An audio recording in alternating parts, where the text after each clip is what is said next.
सबों को जोहार। मेरा नाम अलमा ग्रेस वारला है।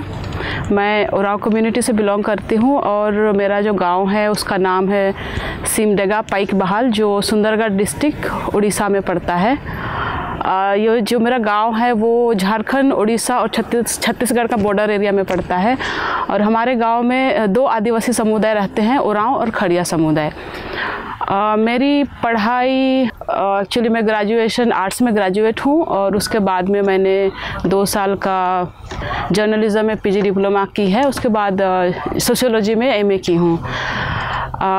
तो मैं काफ़ी साल से, मैं भी अभी 10-12 साल से आदिवासी मूवमेंट में जुड़ी हुई हूँ और ख़ास करके मेरा जो इंटरेस्ट है वो आदिवासी महिलाओं का मुद्दा और बच्चों का मुद्दा। तो मेरा ये जो जर्नी रहा है काफ़ी लंबा रहा है। बहुत सारे हमारे आदिवासी यूथ लोगों के जैसे मेरा भी मतलब पढ़ने के बाद में कुछ आगे क्या करूँगी मुझे कोई आइडिया नहीं था। ऐसे पढ़ते पढ़ते जब मैं दिल्ली में जर्नलिज्म पढ़ने गई तो वहाँ पे मुझे आदिवासी महिलाएं हमारे जो छोटा नागपुर एरिया से माइग्रेट होते हैं अलग अलग काम के लिए, उनके साथ मुलाकात करने का मौका मिला। और उनके साथ में रहते रहते मुझे जो मानव तस्करी जो एक बहुत बड़ा मुद्दा है हमारे उस एरिया से, उसके बारे में पता चला। तब से मैं इस मूवमेंट में जुड़ी हुई हूँ और ख़ास करके ट्रैफिकिंग के अगेंस्ट और हमारे वहाँ पे जो घरेलू कामगार बहनें हैं उनका अधिकार के लिए मैं वहाँ से काम करना शुरू की। उसके बाद में मीडिया में मैं पढ़ाई तो की, लेकिन जो भारत में मेनस्ट्रीम मीडिया है उसमें अपना जगह बनाना मेरे लिए बहुत मुश्किल था। और एक काफ़ी लंबा स्ट्रगल के बाद में मैंने ये रियलाइज़ किया कि मुझ में, मेरे अंदर में हुनर है, कैपेबिलिटी है। और ये भी पता था कि मेनस्ट्रीम सोसाइटी या तो मेनस्ट्रीम मीडिया में मुझे जगह नहीं मिलेगा। तो मेरा जो स्ट्रगल रहा है छोटे से ही, ख़ास करके अपना आदिवासी आइडेंटिटी को लेकर के, वो मुझे धीरे धीरे बहुत स्ट्रॉन्ग एक पर्सनालिटी बनाते गया। तो ना मैं अपने लिए एक स्पेस क्रिएट करी और देखी कि जो आदिवासी समाज या आदिवासी इतिहास है उसमें बहुत सारी चीज़ जो अलिखित है वो कहीं पे इतिहास में, भारत का जो इतिहास है उसमें दिखाई नहीं देता है। तो मैं ना महिलाओं का क्या रोल रहा है मूवमेंट में, या तो इस भारत देश को बनाने में क्या रोल रहा है, उसमें मैं रिसर्च करने लगी, पढ़ाई करने लगी। और इसको लेकर के मैंने एक किताब लिखा है जो शुरू में इंग्लिश में छपा, उसका नाम है इंडिजिनस हीरोइन। उसका हिंदी अनुवाद है आदिवासी वीरांगनाएं। तो उसमें मैं ये दिखाने के लिए कोशिश की हूँ कि भारत का अलग अलग एरिया में आदिवासी मूवमेंट तो हुआ, महिलाएं थे, उसका यहाँ वहाँ जिक्र है पर लिखित में कहीं नहीं मिलता है। तो ये बहुत इंटरेस्टिंग काम मतलब पता चला। और ब्रिटिश रूल से पहले का इतिहास जहाँ पे भी छोटा छोटा हमको इन्फॉर्मेशन मिला, चाहे वो ओरल हो या लिखित हो, मैंने उसको संकलित करके ये किताब निकाला। ये कम से कम मुझे 2 साल लगा ये काम करने के लिए। और उसमें पूरे इंडिया का मैंने पिक्चर देने के लिए कोशिश किया, south, north, western region, eastern region, even north east भी मैंने इंक्लूड किया। और इसमें 14 महिलाओं का जीवन कहानी है। और इसमें मैंने ये भी दिखाने के लिए कोशिश की है कि कैसे आदिवासी महिलाओं के अंदर में जो लीडरशिप क्वालिटी है अंदर में ही भरा हुआ है और वो जेनरेशन से जेनरेशन चलते आ रहा है। इसलिए इस किताब में आपको 3 जेनरेशन का लीडरशिप देखने को मिलेगा। तो इसके द्वारा मैं पूरे भारत को नहीं, लेकिन देश विदेश में भी ये चीज़ मैं फैलाना चाह रही थी कि आदिवासी महिलाएं भारत को बनाने में उनका क्या योगदान रहा है ना। एक्चुअली जब मैं वो पहला किताब लिख रही थी तो मेरे पास 30 आदिवासी महिलाओं का लिस्ट था। पर ना कभी कभार ऐसे होता है कि जब हम जिस पब्लिशर के साथ काम करते हैं उनका एक अपना क्राइटेरिया रहता है, उनका अपना एक प्रोसेस रहता है। तो बहुत सारे महिला लीडर लोगों का ना नाम निकाल दिया गया था। और काफ़ी सारा चीज़ जब हम पब्लिशर के साथ काम करते हैं तो बहुत सारी चीज़ कॉम्प्रोमाइज़ करना पड़ता है ना। तो जैसे ऐसे इशू है उस कहानी के दौरान जहाँ पे हम लोग गवर्नमेंट को क्रिटिसाइज करते हैं, तो वो लोग ना रिस्क नहीं लेना चाहता है, खास करके पब्लिशर। हम गवर्नमेंट को क्रिटिसाइज नहीं कर सकते, आर्मी को क्रिटिसाइज नहीं कर सकते, पुलिस को। हालांकि आदिवासी महिलाओं के साथ में जो हो रहा है उसमें पुलिस, CRPF का जो रोल रहा है वो सब मैं ओपनली लिखी थी, लेकिन उसको ना पब्लिशर ने निकाल दिया था। तो आप ऐसा, तो इसलिए मैं अभी उसका 2nd वॉल्यूम में काम कर रही हूँ और मैं उसको अपने तरीके से पब्लिश करने का सोच रही हूँ। वही होना चाहिए। yes. क्योंकि जब तक आप अपनी आवाज़ को स्वतंत्र रूप से नहीं रखेगी, हाँ, तब तक तो काट छाट वाला ही साहित्य हमारे सामने आएगा ना। मैं एक गांव से आती हूँ। अब गांव में एजुकेशन सिस्टम कैसा है, वहाँ का क्वालिटी ऑफ एजुकेशन जैसा है, बहुत मुश्किल होता है ना हम लोगों को इस लेवल तक आने तक।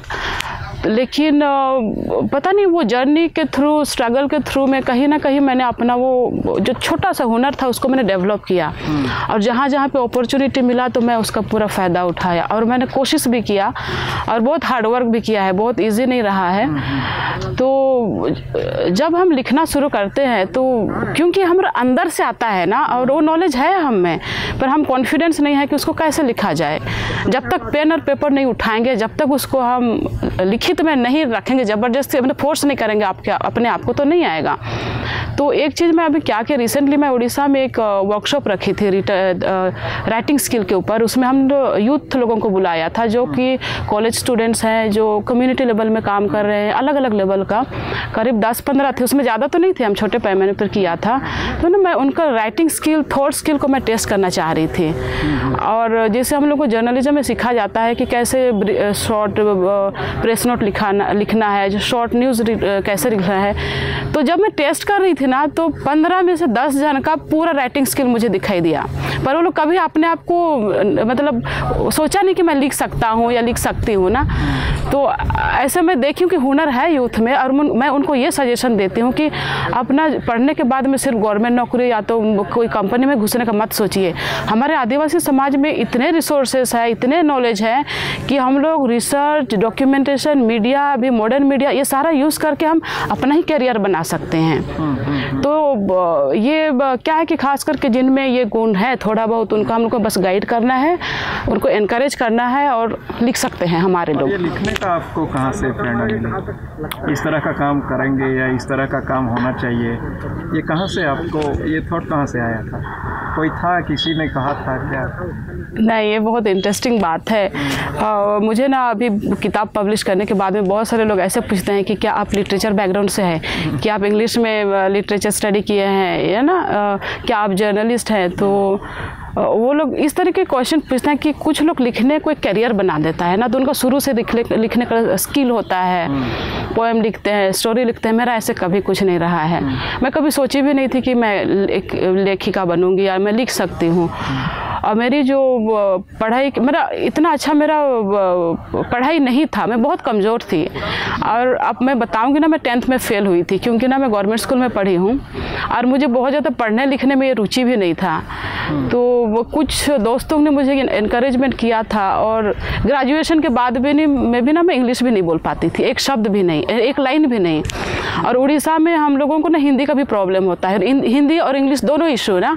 इवन उड़िया, क्योंकि हम आदिवासी हैं तो उड़िया भी हमारे लिए एक फॉरेन लैंग्वेज है।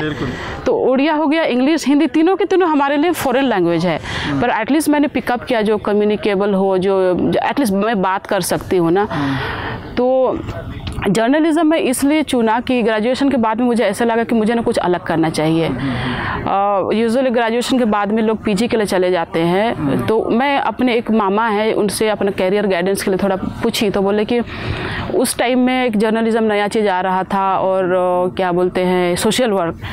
तो 2 चीज़ हमको सजेस्ट किए, और कुछ कॉलेज सजेस्ट किए वहाँ जा सकती है, पर ना दोनों सब्जेक्ट पढ़ने के लिए मुझे बहुत पैसा चाहिए था, एटलीस्ट 2 लाख 3 लाख रुपया, जो कि मैं अफोर्ड नहीं कर सकती थी। लेकिन मुझे पढ़ना था। तो फिर भी मैं चली गई दिल्ली। मैंने कुछ पैसा जुगाड़ किया था, जो क्लास 6 से लेकर के कॉलेज तक जो स्कॉलरशिप मिलता है ना, छोटा छोटा पैसा, मैंने वो कलेक्ट करके रखा था सेविंग में। तो मैं वो पैसा रखी थी, और कुछ पैसा मेरे नाना जी ने दिया था। उसके बाद में मैं जहाँ पे पढ़ी, मैंने स्कॉट बोलते हैं, वहाँ पे पढ़ी। तो डायरेक्टर को मैं रिक्वेस्ट करके मुझे कुछ कंसेशन फ़ी देने के लिए बोली, तो लोग अलाउ किया। तो मैं पढ़ाई तो कर ली 1 ईयर, क्योंकि 1 ईयर पीजी डिप्लोमा ना इतना बहुत ज़्यादा अच्छा नहीं होता है, क्योंकि आप प्रिंट जर्नलिज्म में जाते हैं तो आपका इंग्लिश में या तो लैंग्वेज में कमांड होना चाहिए ना। तो मैं जैसे बता रही हूँ कि इंग्लिश में बहुत कमज़ोर थी, लिखना शुरू की। लेकिन ट्रेनिंग के दौरान ना जो मेरा टीचर थे, प्रोफेसर थे, वो द हिंदू में चीफ एडिटर हैं। तो वो मुझ में ये चीज़ देखे थे कि मैं ना social issue, human right issue, political issue, political तो नहीं बट सोशल इशूज़ में मेरा राइटिंग स्किल ज़्यादा अच्छा जा रहा है। तो वो हमको सजेस्ट किया कि तुम इसी लाइन में जा सकते हो, जो बीट बोलते हैं ना। तब इंटर्नशिप के रूप में मैंने एक मैगज़ीन में काम किया। मैं लिखना शुरू की, लेकिन मुझे बहुत हेल्प लेना पड़ता था इंग्लिश को लेकर के ना। और लिखते लिखते कुछ हद तक तो शेप हुआ था। फिर बाद में मैं गांव वापस चली गई थी। फिर मेरा लैंग्वेज फिर से डाउन हो गया, क्योंकि गांव में जाते हैं तो हम दुनिया से फिर अलग हो जाते हैं ना, कम्युनिकेशन बंद हो जाता है। तो मेरा ना राइटिंग स्किल एकदम डाउन हो गया था। मैं अपना कॉन्फिडेंस भी लूज़ कर चुकी थी। तो फिर से मीडिया फील्ड में वापस जाना बहुत मुश्किल था। पर जैसे मैं शुरू में आपको बताई, ट्रैफिकिंग और डोमेस्टिक वर्कर्स के इशू से जुड़ी हुई थी, तो मैं फिर से दिल्ली वापस गई और एनजीओ में मैं कम्युनिकेशन डिपार्टमेंट में मैं काम करना शुरू की, जो कि उनका मंथली जर्नल या तो छोटा छोटा मैगजीन्स निकलता है, उसमें लिखना शुरू की, रिपोर्ट वगैरह बनाना ना। तो उस टाइप का करते करते लिखते मेरा स्किल इम्प्रूव हुआ है। तो कब इंग्लिश मतलब टूटी फूटी इंग्लिश से कब मेरी इंग्लिश रिफाइन हो गया ना, वो मुझे पता नहीं चला। तो खैर मतलब लिखते रहना है ना, तो उसी में शार्पनेस एक आता है और एक सोच में भी मेरा ये एक्सपीरियंस रहा है। तो आप नई जनरेशन को क्या कुछ संदेश देना चाहती है? मैं तो नई जनरेशन को ऐसे ही बोलूँगी ना, जैसे पहले ये मैं बोल चुकी कि अपने अंदर का हुनर जो है उसको ढूंढ के निकालिए, चाहे वो छोटा सा ही हो, आप उसको डेवलप कर सकते हैं। क्योंकि हर इंसान में कुछ ना कुछ हुनर है जो कि दूसरे इंसान से उससे अलग होगा। आप उसमें वर्कआउट कीजिए, हार्डवर्क कीजिए। ये मेरा किताब लिखना इतना इजी काम नहीं था। मैंने दिन भर रात भर, कभी कभी रात को मैं बैठती थी, क्योंकि एक बार जो फ्लो आ जाता है ना, तो कब सुबह शाम हो जाता है पता नहीं चलता है। तो इतना तो हार्डवर्क करना पड़ेगा। और यूथ आज के ज़माने में देश में जैसे मतलब माहौल है, आप सरकारी नौकरी या तो कॉरपोरेट जॉब में अगर सिर्फ उसी में डिपेंड रहेंगे ना, तो आपका पढ़ाई का कुछ मूल्य नहीं रहेगा। तो अपने ही यूथ लोगों को मेरा यही सजेशन रहेगा कि आप अपने हुनर को खुद खोज के निकालिए, उसको डेवलप कीजिए। बहुत सारे लोग हैं, हमारे आदिवासी लोग, दूसरे लोग, अच्छे लोग हैं जो लोग आपको हेल्प कर सकता है।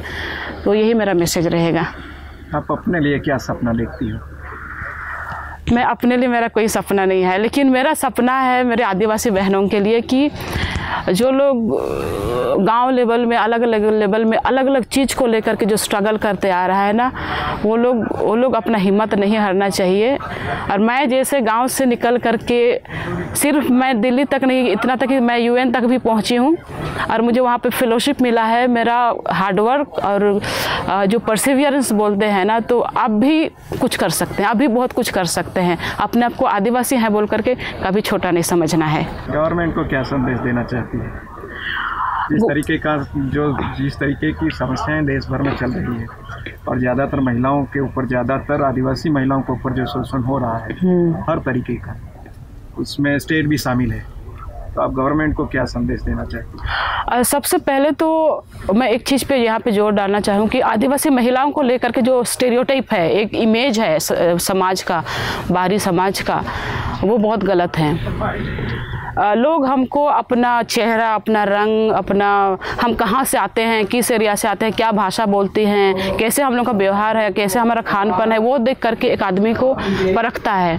लेकिन आदिवासी ऐसा नहीं है। तो जब गवर्नमेंट तरफ से या दूसरे तरफ से जो स्ट्रगल हम लोगों के ऊपर आता है आदिवासी महिलाओं पर, वो एक स्टेरियोटाइप के द्वारा आता है। क्योंकि आदिवासी महिलाएं कमज़ोर हैं, इनका आवाज़ नहीं है, तो कोई भी प्रकार का फोर्स या तो वायलेंस जो इसको बोला जाता है वो करते हैं।